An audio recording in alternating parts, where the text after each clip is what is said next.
Let's start with one of the most famous Hollywood mysteries of all time, Marilyn Monroe. On August 5th, 1962, Monroe was found dead in her Los Angeles home at the age of 36. Officially, the cause of death was listed as an overdose, an apparent suicide, but ever since that fateful night, countless theories have swirled around her death. Was it a tragic end to a troubled life, or was there something more sinister at play?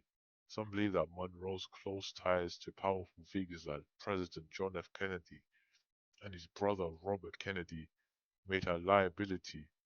Could she have known secrets that were too dangerous to let her live? Did she threaten to expose something larger than Hollywood? There are reports of missing phone records, inconsistency in the autopsy, and testimonies that paint a much darker picture. Even Monroe's final hours remain clouded in doubt, as her housekeeper's story changed several times over the years. The more you dig, the more unsettling it becomes. We move on from the Hollywood to the world of hip hop, where the death of Tupac Shakur has left us with many questions as answers. On September 7th, 1996, Tupac was shot in a drive-by shooting in Las Vegas. He died 6 days later from his injuries, and despite the crime's high profile nature, no one has ever been charged. There are many names that come up when you start digging into what might have happened that night. One of the most notorious is Suge Knight, the CEO of Death Row Records. He was in a car with Tupac. When shooting that occurred, some find it odd that Knight, despite being in the direct line of fire, was only grazed by a bullet. Could it be sheer coincidence, or did he know something more? Suge was not only Tupac's label head, but also someone with a lot to lose and gain from Tupac's death. Rumors swirled that Tupac was planning to leave Death Row Records and start his own label, which might have made him the target.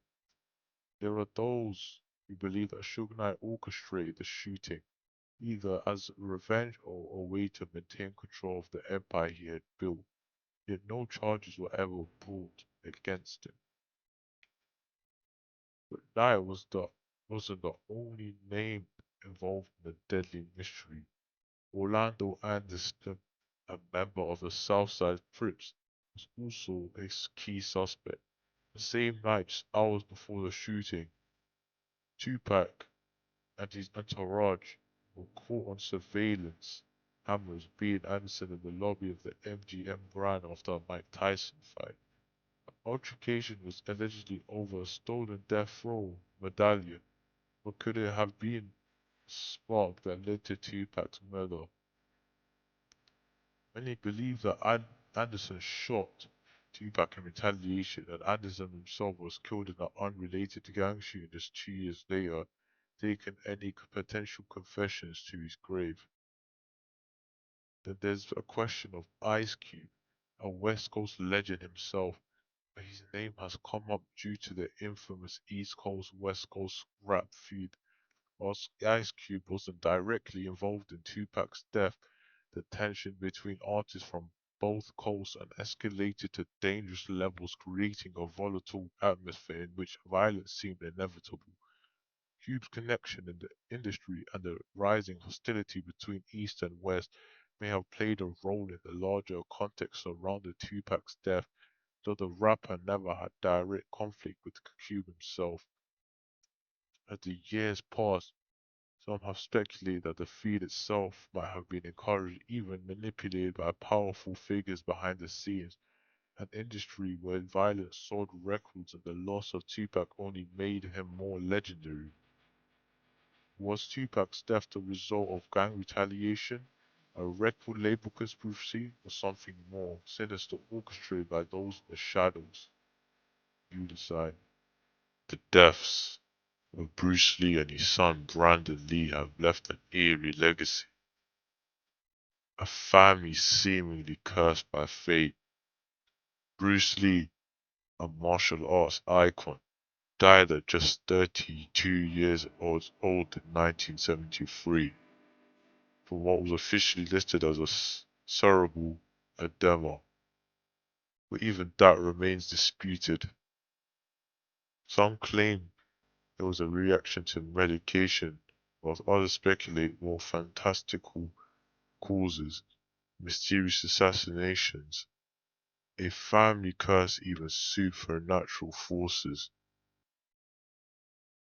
Then 20 years later, tragedy struck again.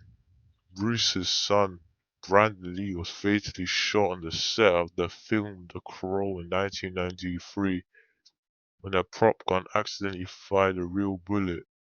His death was ruled an accident, but how could such an oversight have happened on a professional film set?